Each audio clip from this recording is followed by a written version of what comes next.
So let's start at the end. This is a sermon about hope. But you need to know that it's not going to feel that way at first. Because what I want to talk with us about today is not cheap hope or false hope. I have no use for hope as a drug or a distraction or a diversion. Hope as an escape from the pain or an escape from our responsibility. Today I want to talk about real hope, about life-sustaining hope, the kind that we so desperately need in our time. And this kind of hope is not easily acquired.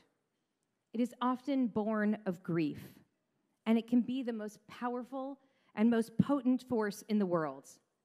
But in order for us to get there, we have to first be honest about all that we have lost. In the typical trajectory of grief and loss, a path that I have traversed this past year as I've navigated my father's death as an avela, as a mourner, the bereaved follow a carefully constructed, spiritually and psychologically attuned path that guides us through the stages of grief. In the early days, we are gently wrapped up in the loving embrace of friends and family, our rituals drawing quiet attention to the contours of the mourner's heart, the need to speak and sometimes be silent, to laugh and sometimes to cry, to remember. Through the daily recitation of Mourner's Kaddish, the mourner situates herself in community, learns to publicly declare her brokenheartedness, and is gently received with an amen, amen, amen, amen, amen. An offering of relentless love from the community, a reminder that we are still tethered to this world even when everything feels like it's fallen apart. The whole grieving process, from burial through the first yard site, is thoughtfully calibrated to usher the mourner through all of the firsts. First week without your beloved in this world. Then the first month. First rainstorm without him. First birthday. First anniversary, first Passover Seder. And all of it is designed to help us contextualize death as a feature of life and grief as an expression of love. I have found this journey deeply moving and comforting this year. But this year, the dissonance between my own personal grief and our collective grief since October 7th could not have been more striking. Here's the question that I was asked perhaps more than any other as I traveled around the country speaking about my book this past year. If the very heart of life is seeing and holding and blessing the brokenhearted, what do we do if everyone, literally everyone in your minyan is a mourner? Who then says amen to your Kaddish? What a poignant and painful question to ask. What a horror that we are living in a time in which we must. The nature of our collective loss this year, the ceaseless layering of grief on top of grief, the messy, tortured, incessant heartache, the fact of a whole people caught in the cruel grips of the unknown, all of this has made a mockery of the careful order that our tradition offers when the whole world turns upside down. 2 weeks after October 7th, I was in Israel as my niece became bat mitzvah. When I returned here, I shared my experience of walking around the grounds of Kibbutz Shfayim, where survivors from Kfar Aza were temporarily living. Our guides walked my brother and me through small clusters of people sitting in circles in the grassy field. "This is Shiva," said one of the guides, pointing to these gatherings of mourners. "Shivot," the other corrected him. "Shivot." When there are multiple Shivas in this one small community, more than 50 all at once, unimaginable loss. But this was not all that was lost. Among the losses that we must grieve this year are not only the people, but also the deeply held stories and illusions that were shattered this year. Many, even those whose relationship with Israel had become increasingly attenuated, held on to the core story that the state of Israel meant at least the end of the kind of vulnerability that our people met repeatedly throughout history. Remember that part of the raison d'etre of the state, after all, was that the Jew would no longer be defenseless, that Khmelnytsky and Kishinev and Odessa and Baghdad, that Kristallnacht was of the past. Our struggle now was to navigate sovereignty and morality, not plead for and pray for our hostages torn from their families and suspended for a year between life and death. The Jewish condition, that diasporic fragility and vulnerability, was something that we believed had become the stuff of history with the establishment of the state. Similarly, this year broke for many the facade of safety that we clung to here in the United States. Our sense, both spoken and unspoken, that we would be protected somehow by the liberal order, broken. I have been fairly clear-eyed these past several years about the emergence of a new old anti-Semitism in America. I certainly never thought that I would worry for my child's safety and wellness as a Jew in university. I never imagined that she and her friends would be confronted by students shouting, "We are all Hamas," and Zionists don't deserve to live, and go back to Poland on her way to class in New York City. Or that her professors would celebrate rape and murder and abduction of innocents as astonishing and a stunning achievement. I don't need you to tell me that not every Jewish student on every campus shared this experience. I just need you to hear that my kid did. The trolling, the canceling, the condoning of violent rhetoric, all of this has led to a new understanding of our position in American society as far more provisional than many of us had imagined. For some of us, the very idea of Israel broke this past year. For decades, we've struggled to hold the tension between aspirational Israel, an ever-striving liberal democracy, and real Israel, in which core Jewish and democratic values like equality and justice and the perpetual pursuit of peace are openly mocked and eviscerated from the highest offices.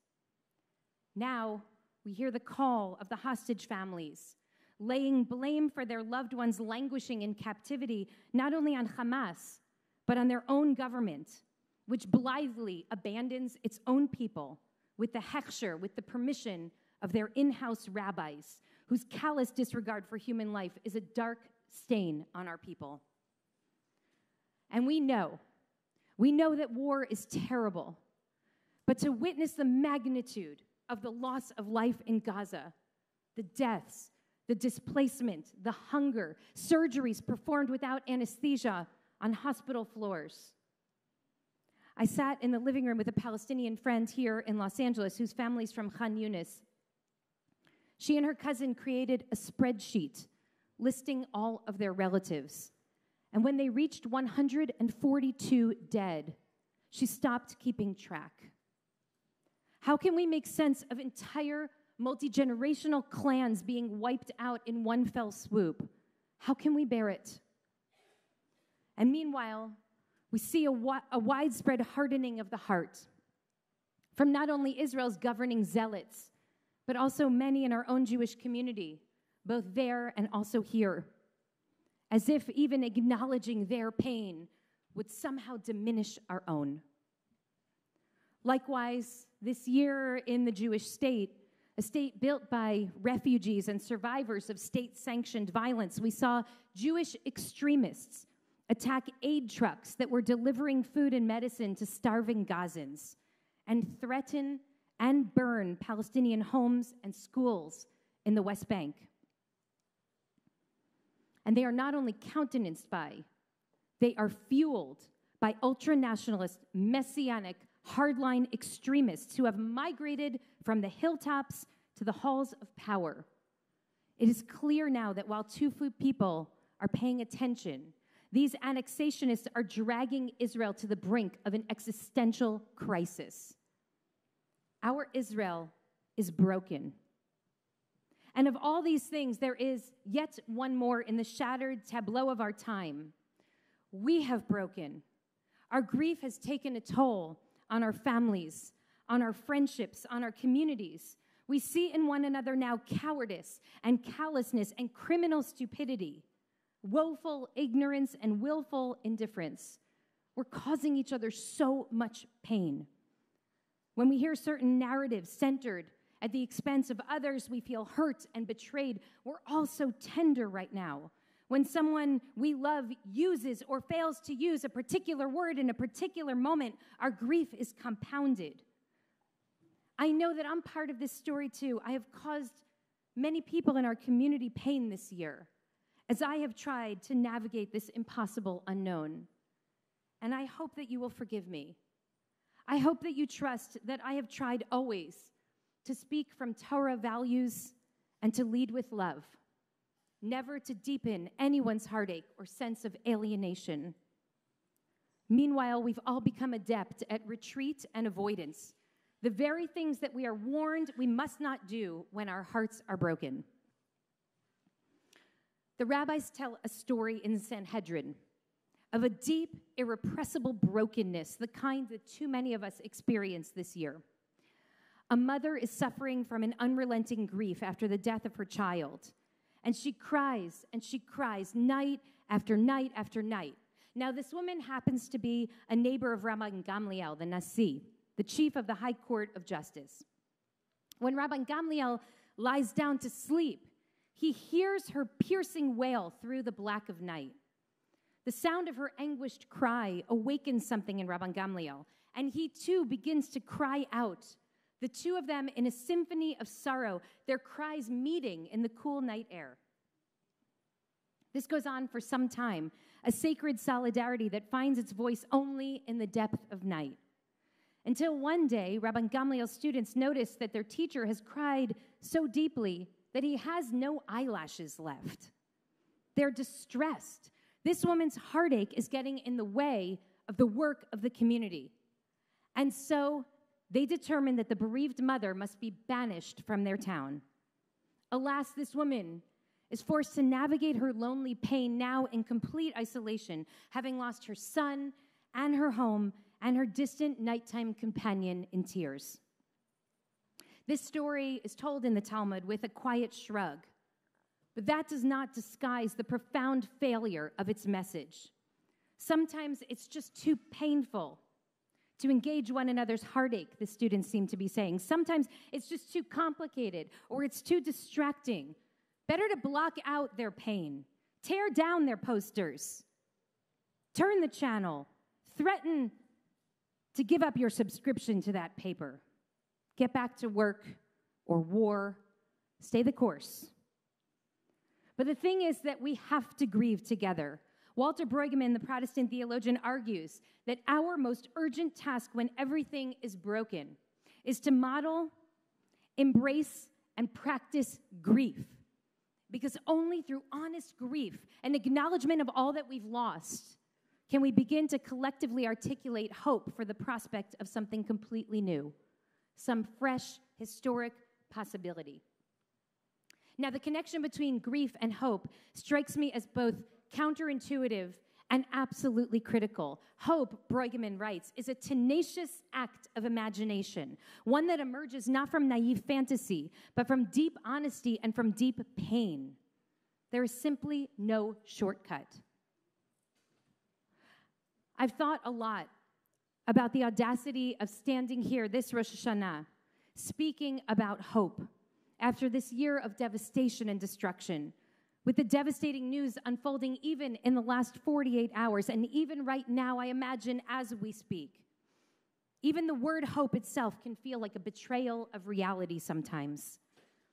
But the more that I have wrestled at times this past year with my own deepened despondency, the more I knew that we must speak about it.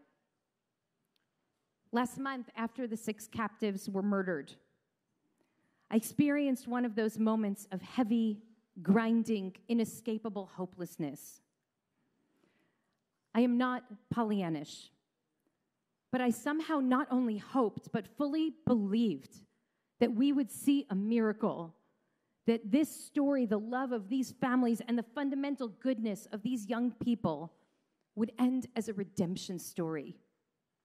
that after all that has been lost, Hirsch would return home to his beloveds in Jerusalem. And we would enter an era of healing. And so for me, and I know for many of us, the death of Hirsch felt like the death of hope. I got on the phone with the son of Vivian Silver. Vivian was a fierce fighter for peace who was murdered by Hamas in her home on October 7th. Since Vivian's death, her son Yonatan has picked up the baton and carried on his mother's work. I told Yonatan that everyone I know, especially those dedicated to building a just and peaceful future, is struggling now with hope. Where do you find it? I asked him. I don't wake up feeling hopeful, he said. I wake up and I do the work. Hope is in the work. So here's what I had to remind myself this past month. Hope doesn't die. Even when the worst and most unthinkable eventualities come to pass, hope doesn't die because hope is not a feeling. Feelings are fleeting. Hope is a core value, a fundamental orientation. We describe IKAR as a defiantly hopeful community because we know that hope is not the way we feel on a given Tuesday, but the way that we look at the world no matter what happens on that Tuesday. Hope doesn't die because hope is a verb. It is a spiritual practice. It has to be practiced. As Václav Havel, the Czech author and dissident and statesman, said, hope is not the conviction that something will turn out well, but the certainty that something is worth doing no matter how it turns out. Hope must be drawn up over and over again, even against a backdrop of great disappointment. Hope does not die because hope is a moral imperative. It is a supreme act of faith to recognize that even in the most agonizing and constricting circumstances, we always have choices to make, as Viktor Frankl taught us. How will I spend the time that I have left? What will I do to honor my loved one's memory? What if I can influence only one person's thinking? In what way can I embody love, even still? These questions themselves are an expression of agency and of hope. Almog Sarusi, 27, was one of the hostages that was executed in September in a tunnel deep beneath the earth. He had been at the Nova Festival with his girlfriend Shachar, who was badly injured in the early hours of the attack. It was said that Almog may have been able to escape the onslaught, but he was abducted as he stayed behind to tend to his beloved as she died. Almog was buried last month in Ra'anana, his hometown, and many thousands of people went to the funeral, more than could fit in the tent of mourners where the family eulogized him. My brother was there. He was a couple of blocks away, standing in the street with his neighbors, hoping only to communicate to Almog's bereft family that they were not alone in their devastation. My brother and those around him could not hear what was being said so far away in the mourning tent. But at some point, the family said, Yitgadal v'yikadash shemei Rabbah. And several hundred people closest to them said at once, Amen. When the group just beyond the tent heard this, they too said, Amen. And then the group behind them, until finally the rolling Amen reached my brother and his family, and they cried out from the depths of their being, Amen. May this bereaved family find solace. May they know that they are not alone. We will not mute their sorrow or look away from their pain. No, this sorrow is a shared sorrow, one that awakens in us our own humanity. We must honor Almog's memory by helping to build the gentle, loving world that he strove to embody in his lifetime. Enveloping mourners in this sacred presence, this is one of the greatest gifts that we as human beings can give to each other. Our shared anguish is not an end, but an opening, an invitation into our own transformation. So I'm back to Rabbi Gamliel's students. Why would the Talmud tell a story that so blithely ignores what is so eminently clear? We need each other. We cannot grieve. We cannot find hope outside of that circle of care. Could we not imagine a different end to that story? Here I am, ever grateful to Malila Hellner Eshed for sharing this summer a midrash written by a woman named Leora Ayalon, a bereaved mother from Kfar Aza. Leora's son was murdered in his safe room while hiding from Hamas with his daughter. Leora offers only a simple tweak to the Talmud's conclusion, which changes its message entirely. The students saw Rabban Gamliel's tears, and they recognized that this bereaved mother broke their teacher's cold indifference, how her grieving heart awakened his deepest humanity. And so they determined that confronted with this mother's honest sorrow, the whole world could wake up. Leora asks us to imagine the bereaved mother not banished from her home, but instead transformed into an ambassador of grief, of hopeful grief. She travels from one neighborhood to the next, sharing her story, speaking of her son, saying his name, weeping for him. And her voice, like a shofar that sounds from one end of the earth to another, invites strangers to cry by her side. Their tears, Leora writes, would cleanse their souls, and she, the bereaved, would find some respite for her own weary soul. And the sorrow of the world would diminish just a little bit. This is a brilliant, subversive, and dare I say hopeful ending to the story, written by a mother who refuses for the final note on her own story to be one of blackened despair. We must never hide or flatten or circumscribe our grief. It is our sorrow that can connect the depths of our hearts to one another. In fact, it can awaken the heart of the whole world. I am very aware that the stories that we tell these days shape our perception of reality. So I want to share with you a story from the wreckage of the past year that you may not have heard about, a glimpse of what hope born of grief might look like as a mass movement. On July 1st, I stepped into an arena in Tel Aviv where 6,000 people, Israelis and Palestinians, had come together to proclaim their hope for a different future. This was 9 months after October 7th, 9 months of war and devastation, of anguish and heartache on both sides of that broken fence. 9 months and 76 years of being told by the whole world that we, Jews and Muslims, Israelis and Palestinians, are eternal enemies. But packed into this arena were thousands of people defying that inevitability, making a different choice. They prayed and they sang and they called together for peace. Many of the speakers that night were themselves bereaved. Some of the Israelis had been held hostage themselves in Gaza. Some still had family in captivity. Some Palestinians had family members who were killed in Gaza or in the West Bank.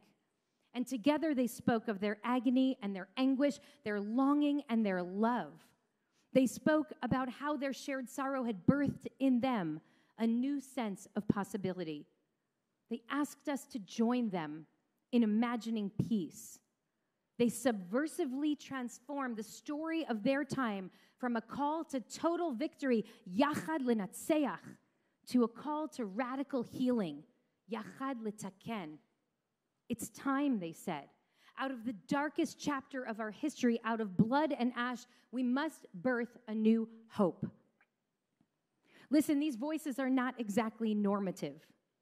Like here, there is much more fear and cynicism and despair on the airwaves and in the public square in Israel than there is hope. But one after the next, speakers arose that night and proclaimed that bitter conflicts have ended in history, and this one can too. I can't help but be inspired by the people who are most proximate to the pain, each one of them drawing upon a deep, irrepressible hope to fuel the work of making peace. But I need you to hear me, because hope is a core value and an action and a moral imperative. It's not enough for us to gaze at others and be grateful that they're still finding hope. We have to support and amplify the people who are doing that work. Most of these efforts can be supported, by the way, through the New Israel Fund. And we have to embody that essence in ourselves. It must become part of our own spiritual practice. So what can we do? What can you do, and what can I do? Here I turn to Amos Oz, the literary giant and great warrior of peace, who was famously asked in an interview, considering all that has been broken and all of the grave challenges of our time, what should we do now? And here's how Oz answered. There's a fire, and the flames are big and horrific. Every one of us has to choose when we are confronting a big fire. You can run for your life and leave those who can't run to burn, because unfortunately for them, they can't run. You can write an angry letter to the editor, blaming those who started the fire. Or you can pick up a bucket of water and pour it on the fire. And if you don't have a bucket, use a glass or a cup. And if you don't even have that, then use a teaspoon, because every one of us has a teaspoon. Fill it with water and throw it in the fire. This is the Torah of hope for our time. There is something born not of an escape from the pain of this world, but from its honest engagement that every one of us must be part of. And I have seen this year how this community has picked up that teaspoon. We set out in these excruciating times to build the muscle of our own moral imagination, to reject the toxic, maximalist norms of anti-this and pro-that in the public square by insisting on a third-way discourse right here at home. We recognized that we had to become the voice of moral reason that we so yearn to hear in this time of immorality and irrationality. Rather than fall prey to competitive victimization, we opened our hearts again and again with compassion and with curiosity.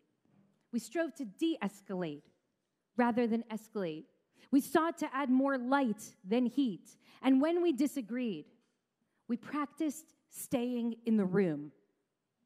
We sought to hold the complicated and undeniable truth that we are called to love our Jewish family, v'ahavta l'reacha kamocha from Leviticus, even when that family lives far away and their ideology or their religious practice or their worldview seems contrary to ours, and even when they don't act like they love us back. Like it or not, when our family grieves, we grieve with them. And at the very same time, we are called to love the stranger, whoever is suffering the most in our midst. V'ahavtem et hager from Deuteronomy.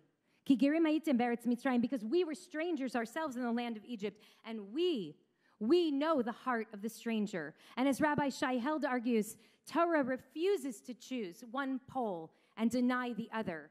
It includes and even celebrates both. Because we know that it is nonsensical in the eyes of the Torah to love our family but abandon the stranger in their time of pain.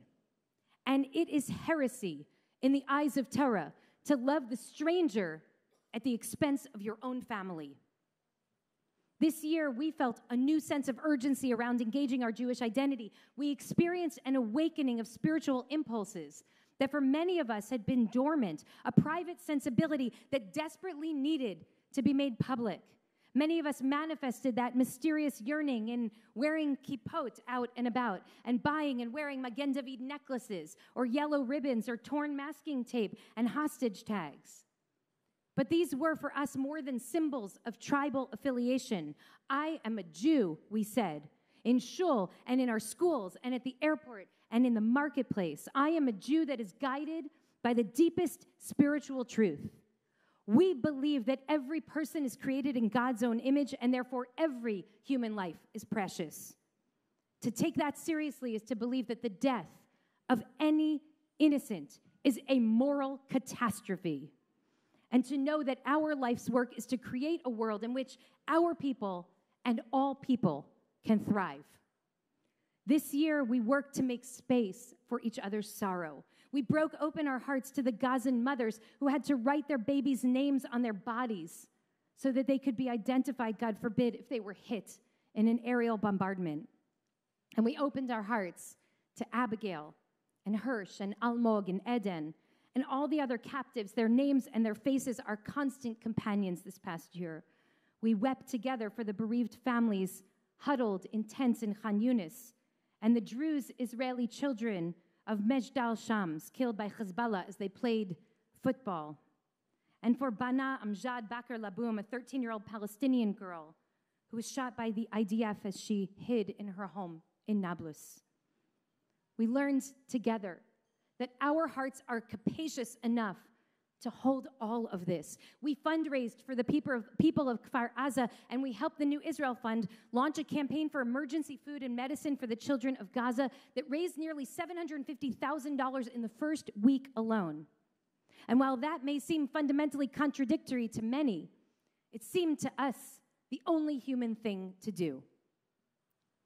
It has not been easy holding these competing commitments. I am certain that I am not the only one in this room who woke up some days and just yearned to wrap up in a flag and stop feeling everything all the time. But we reminded ourselves that God gave us big hearts, big enough to hold the fellow and the stranger. So we came here and we prayed for the release of the captives and for the safety of the Chayalim, young people fighting to defend the state and their war-weary families. We sang Achenu, the Jewish anthem of our time, and we prayed for an end to war, for a just future for Palestinians and Israelis alike, and for the protection of all human life. We took seriously the theological and spiritual mandate to hold it all. We worried that we were an island. But then we realized that if we were all here together, it wouldn't be so lonely on that island, and the sunsets would be amazing. So we took our loneliness and brokenheartedness, and we engaged in a new discourse, a discourse that our Jewish community and the world desperately needs. And this is what gives me hope. At times this year, our voice seemed like a whisper in a thunderstorm. 1 teaspoon of water is powerless in the face of a raging fire. But we must remember and keep reminding each other that we are not just 1 teaspoon. As Amos Oz said, the teaspoon is very small and the fire is very large, but there are many of us. Look around this room. There are many of us, and every one of us has a teaspoon. So what can we do? Amos Oz said, this is my simple answer to this question. I do what I can, as a teacher, as a writer, as a neighbor, a citizen, to pour some water on the flames of hatred and incitement and fanaticism and bigotry and prejudice. I have words, so I use my words. My words are my teaspoon. The days ahead are going to require every bit of our strength, spiritual, political, and material. This past year has proven that there are simply no sidelines for us diaspora Jews to stand on as history unfolds across the ocean. So like it or not, we are all bound up in this story. So friends, let us take up our buckets or our cups or even our teaspoons and do our part to put out this fire. Some of us will write. Some of us will preach. Some of us will donate. Some will speak up at the dinner table or at the board meeting. Some will gently reach out to friends who fear they no longer have a home in the Jewish community and show them that anyone whose heart is big enough to hold all of this heartache and humanity is welcome here in our Hillels and our shuls and at our Shabbat lunches. We all have a role to play. In the brokenness of our time, a new hope is being born. It is rooted in the clear, unabashed insistence that a better future is possible. Only together will we be able to transform this most painful moment into the beginning of the next chapter, the beginning of a path toward a just and peaceful future. I want to close with one final story of hope. On Tuesday, the ballistic missile attack imminent, in the midst of a mad scramble to make sure that all of my family and friends were safe, I received a text from a friend, a leading Palestinian sheikh and peace builder in Jerusalem. I am feeling the pain of the people of this holy land deeply, he wrote. B'chol zot, ani lo m'aved tikva, shenagia lemakom yoter tov. Even still, he wrote to me in Hebrew, even still, I have not lost hope that we will emerge from this in a better place. Mamshichin leitpalel v'la'avod yom v'layla kedei la'agia lemakom yoter tov. We must continue to pray and to work day and night, to get to that better place. Amen, v'amen, v'amen. I wish you all Shana Tova.